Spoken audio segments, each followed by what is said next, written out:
حجرے میں داخل ہو گئے، اجازت لے کر آئے. یہ آخری دن تھا میرے آقا کا، نزع کا وقت چل رہا ہے. نزع اور سکرات کس کو کہتے ہیں پتہ ہے؟ اس وقت آدمی اپنی ماں بہنوں کو اور بھائی باپ کو نہیں پہچانتا. سکرات کے وقت تو آدمی کو اپنا نام تک یاد نہیں رہ جاتا. بڑی سخت حالت کا نام ہے سکرات. اچھے اچھے لوگ اپنوں کو بھول جاتے ہیں، نہیں یاد رہتا.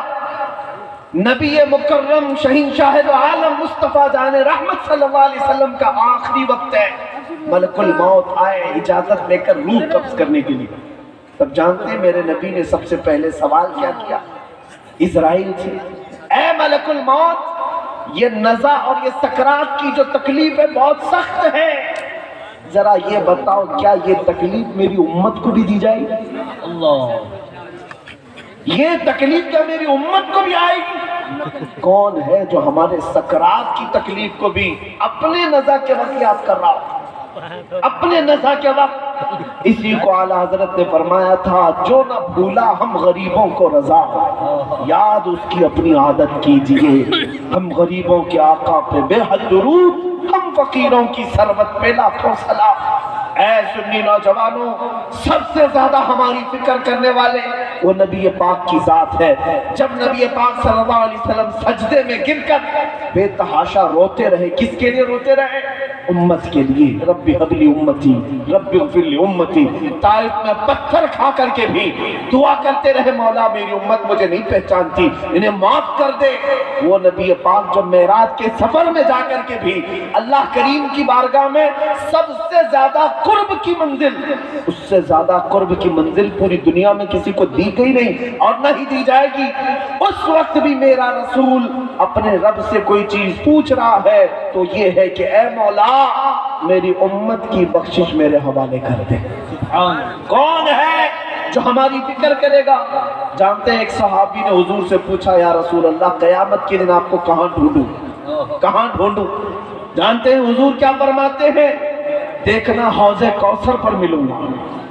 میرے امتی پیاس سے تڑپ رہے ہوں گے، اپنے ہاتھ سے پانی بھر بھر کر میں اپنے امتیوں کو پلا رہا ہوں. وہاں پر بھی امت کی فکر ہے. یا پھر حضور فرماتے ہیں اگر وہاں نہیں ملا، میزان عمل پر دیکھنا جہاں نیکیاں اور برائیاں تولی جا رہی ہوں گی، میں اپنے امتیوں کے اچھائیاں اور نیکیوں کے پلے کو بھاری کر رہا ہوں گا. وہاں مجھے دیکھ لینا، وہاں مل جاؤں گا. اور اگر وہاں نہیں ملا تو پل صراط پر دیکھ لینا، جو جہنم کے اوپر کا برج ہے، میں اپنے امتیوں کو وہاں سے آسانی سے گزار رہا ہوں گا. محشر کے دن بھی میرے آقا ہمیں فراموش نہیں کر رہے. ایک اور حدیث ہے، سنو سنو، ایک اور حدیث. میرے آقا فرماتے ہیں کل قیامت کے دن تم مجھے دیکھو گے، میرے کندھے پر چادر پڑی ہوگی، میرے کندھے پر چادر ہوگی، وہ کھسک کھسک کر گر رہی ہوگی. میں ایک ہاتھ سے اپنی چادر سنبھال رہا ہوں گا اور دوسرے ہاتھ سے اپنے امتیوں کو پکڑ پکڑ کر جنت کی طرف لے جا رہا ہوں. جو نہ بھولا ہم غریبوں کو رضا، یاد اس کی اپنی عادت کیجئے. اے نوجوانوں مجھے بتاؤ، جو دنیا میں ہمیں نہ فراموش کرے. اور یہاں تک ایک حدیث یہ بھی ہے کہ جب مصطفیٰ کریم صلی اللہ علیہ وسلم کو ان کی قبر میں رکھا گیا، قبر میں اتارنے والے صحابہ کہتے ہیں کہ حضور کے لب ہل رہے تھے، حضور کے لب ہل رہے تھے. ہم نے کان لگا کر کے سنا تو نبی پاک یہ کہہ رہے تھے، رب حب لی امتی، رب اغفر لی امتی. اے میرے رب میری امت کو معاف کر دے، میرے امت کو میرے حوالے کر دے. اب سنو، جو اپنی قبر میں نہ بھولے، حشر میں نہ بھولے. اے امت کے غیور نوجوانوں، کیا تمہیں یہ زیب دیتا ہے کہ اس نبی کو تم یہاں بھول گئے، اس نبی کو تم یہاں بھول بیٹھے؟ اسی کو تو اعلیٰ حضرت نے کہا تھا، شب صبح تک سونا تجھے، دن لہو میں کھونا تجھے، دن لہو میں کھونا تجھے، شب صبح تک سونا تجھے. شرم نبی، خوف خدا، یہ بھی نہیں وہ بھی نہیں. آ جاؤ اے نوجوانوں، ہمیں سب سے زیادہ پیار کرنے والا آمینہ کا لال ہے. ہم کو سب سے زیادہ محبت کرنے والی ذات مدینے کے تاجدار کی ہے. وہ گنبد خضرا کے مکی کی کیفیت تو یہ ہے، قرآن کہتا ہے عزیز علیہ ما عنتم، تمہارا تکلیف میں پڑھنا اس رسول کو دیکھا نہیں جاتا. جب تم مصیبت میں مبتلا ہو تو آقا بے قرار ہوتے ہیں، وہ رب تعالیٰ کی بارگاہ میں سفارش کرتے ہیں، مولا میری امت کو اس قسم پرسی سے نکال دے، اس مصیبت سے آزاد کر دے۔ لیکن مجھے حیرت اس بات کی ہوتی ہے کہ یہ امت اس طرف دیکھ کیوں نہیں رہی؟ وہ رسول آج بھی اپنا در دولت کھولے ہوئے ہیں، آج بھی وہ اپنا دربار کھلا رکھے ہوئے ہیں۔ اعلیٰ حضرت نے کہا ہے لب واں ہیں آنکھیں ہیں بند پھیلی ہیں جھولیاں، کتنے مزے کی بھیک تیرے پاک در کی ہے۔ کیا بات ہے۔ اے مسلمانوں، تمہیں پتہ ہے ایک بات، حضرت ابو حفص سمرقندی رحمۃ اللہ علیہ فرماتے ہیں مکہ میں ایک آدمی کا انتقال ہو گیا تھا۔ میں اپنی گفتگو کو سمیٹ رہا ہوں۔ مکہ میں ایک آدمی کا انتقال ہو گیا، اس کا اکلوتا بیٹا تھا، لیکن جس شخص کا انتقال ہوا مرتے ہی اس کا چہرہ گدھے کی طرح بن گیا، گدھے کی شکل ہو گئی، جانور کی طرح چہرہ بن گیا۔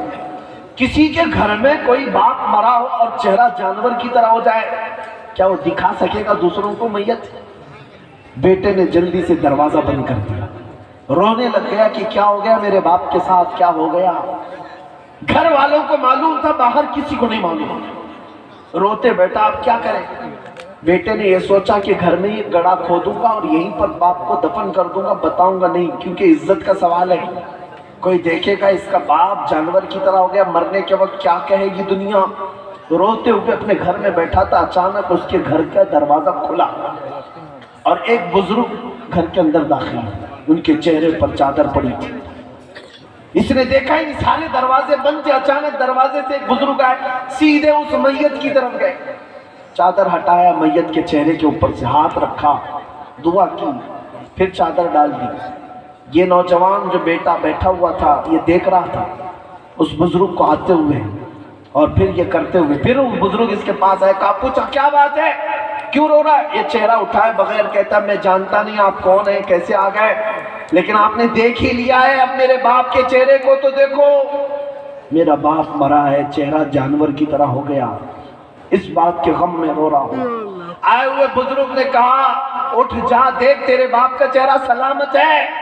وہ گیا، جا کر دیکھتا ہے چادر ہٹا کر باپ کا چہرہ تو چاند کی طرح چمک رہا تھا، خوبصورت ہے، کچھ نہیں بدلا۔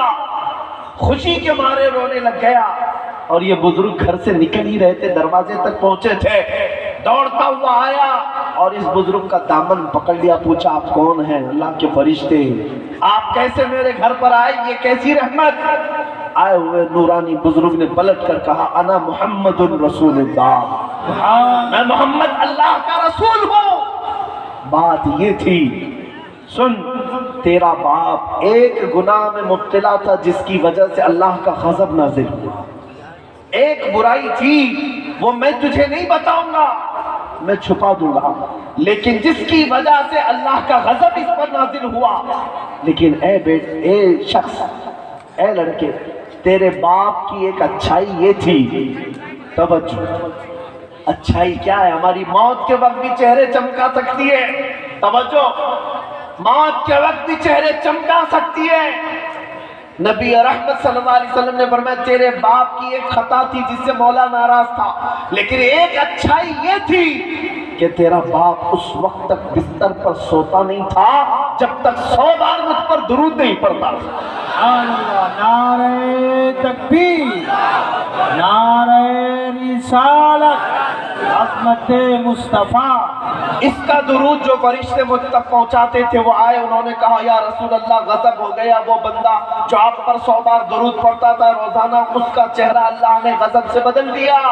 حضور فرماتے میں وہیں سے اٹھا اور تیرے گھر آیا اور تیرے باپ کے چہرے کو دیکھا، بدلا تو ضرور تھا لیکن میں نے ہاتھ رکھ کر اللہ کی بارگاہ میں عرض کی اے رب کریم یہ مجھ پر درود پڑھنے والا چہرہ ہے اور میں نے ہاتھ رکھا ہے، میرے ہاتھ کی لاج رکھ لے اور میرے اس غلام کے چہرے کو حسن میں بدل دے۔ رب تعالیٰ نے فرمایا اے محبوب اپنا ہاتھ اٹھاؤ، اس کے چہرے کو ہم چمکدار بنا دیں گے۔ نبی پاک صلی اللہ تعالیٰ علیہ وسلم مدد کے لیے موت کے وقت بھی تشریف لائے، یہ واقعہ صرف اس لیے عرض کیا، اے سنی مسلمانوں، جس سے تم محبت کرنے کا دعویٰ کرتے ہو، اگر دنیا میں کسی کی غلامی کرتے کرتے تمہیں 25 سال لگ گئے، کسی کا جھنڈا اٹھاتے اٹھاتے 20 سال لگ گئے، مرنے کے وقت پکارنا اپنے لیڈروں کو، میں مر رہا ہوں، آ جاؤ میرا چہرہ بدلے تو تم بدل دینا، میں جا رہا ہوں قبر میں، منکر نکیر آئے تو بچا لینا، یہ کوئی تمہاری مدد کو نہیں آ سکے گا، کوئی تمہارا چہرہ نہیں بدل سکے گا، لیکن ایک بات کا یقین ہے، اگر میں مرنے سے پہلے میرے مصطفیٰ کو پکاروں، یا رسول اللہ میں مر رہا ہوں، میرے موت کے بعد تشریف لانا، تو پھر میرے آقا ضرور تشریف لاتے ہیں، اس لیے کہ ہم نے دیکھا ہے، اپنی آنکھوں سے دیکھا ہے، ایک مرد قلندر، مجاہد اسلام، وارث علوم اعلیٰ، حضرت جانشین مفتی اعظم ہند حضور تاج الشریعہ بدر الطریقہ مرشد گرامی کی وفات کو میں نے آنکھوں سے دیکھا ہے۔ وفات کے بعد 48 گھنٹے ہو گئے تھے، 48 گھنٹے کے بعد جب جسم لے جایا جا رہا تھا، ارے 6 گھنٹے 10 گھنٹے کے بعد باڈی پھولنے لگ جاتی ہے، سکڑنے لگ جاتی ہے، یا ادھر ادھر سے پانی بہنے لگ جاتا ہے۔ میں نے 48 گھنٹے کے بعد اس تاج الشریعہ کو دیکھا، میں جنازے میں حاضر رہا، اور جنازے میں نہیں بلکہ جس میں پکڑ کر حاضر رہا، قبر پر جانے تک جسم کو جیسے پکڑا جاتا تھا، زندگی میں جس طرح کی جسم میں نرمی تھی ویسے ہی وفات کے بعد بھی نرمی نظر آتی تھی، وہ جسم تر و تازہ تھا، اسی طرح چمکدار تھا۔ وہ کیوں تھا میں آپ کو بتاؤں، اس لیے کہ اس تاج الشریعہ نے اپنی وفات سے پہلے بارگاہ مصطفیٰ میں یوں کہا تھا، یا رسول اللہ میں مروں تو میرے آقا یہ ملائکہ سے کہنا، میں مروں تو میرے آقا یہ ملائکہ سے کہنا، اسے کوئی مت جگانا ابھی آنکھ لگ گئی ہے، تیرے دامن کرم میں جسے نیند آ گئی ہے وہ فنا نہ ہوگی، اسے زندگی ملی۔ نعرہ تکبیر، نعرہ رسالت، قریہ قریہ۔ میرے عزیزوں، بس مختصر سی بات سمیٹتا ہوں، جو زندگانی تمہیں اللہ نے دی ہے، باقی آج یہ ارادہ کر لو، آج یہ ارادہ کر لو، جئیں گے تو میرے مصطفیٰ کے سنتوں پر جائیں۔ ایک بھی نوجوان اٹھ کر کے یہ عہد کر لیا، ہمارا جلسہ وصول ہو گیا، ہماری رات قبول ہے، ایک بھی گناہوں سے توبہ کر لے کہ آج کے بعد میں گانے نہیں سنوں گا، وعدہ کرتے ہیں انشاءاللہ جو سنیں گے میرے مصطفیٰ کی نعتیں سنیں گے، کلام قرآن کلام ربانی سنیں گے انشاءاللہ۔ بس ایک بھی کھڑا ہو جائے، میرے مصطفیٰ کریم صلی اللہ تعالیٰ علیہ وسلم کی نظر عنایت ہو اور اس کے صدقے میں مولا کریم۔ بیٹھو بیٹھو بیٹھو، مجھے پتا ہے پورا مجمع کھڑا ہو، کیونکہ ہر ایک کے دل میں جذبہ ہے، ہر ایک کے دل میں جذبہ ہے، اور مجھے پتا ہے دنیا آج اسی بات سے تو لرزاں ہے، اسی بات سے خوفزدہ ہے کہ کسی دن یہ کھڑا ہو گیا تو دوسروں کا اٹھنا بھی مشکل ہو جائے۔ ہاں، کسی دن یہ کھڑا ہو گیا تو دوسروں کا اٹھنا بھی مشکل ہو جائے، اسی لیے دنیا تمہیں نشہ دے دے کر کے سلاتی ہے۔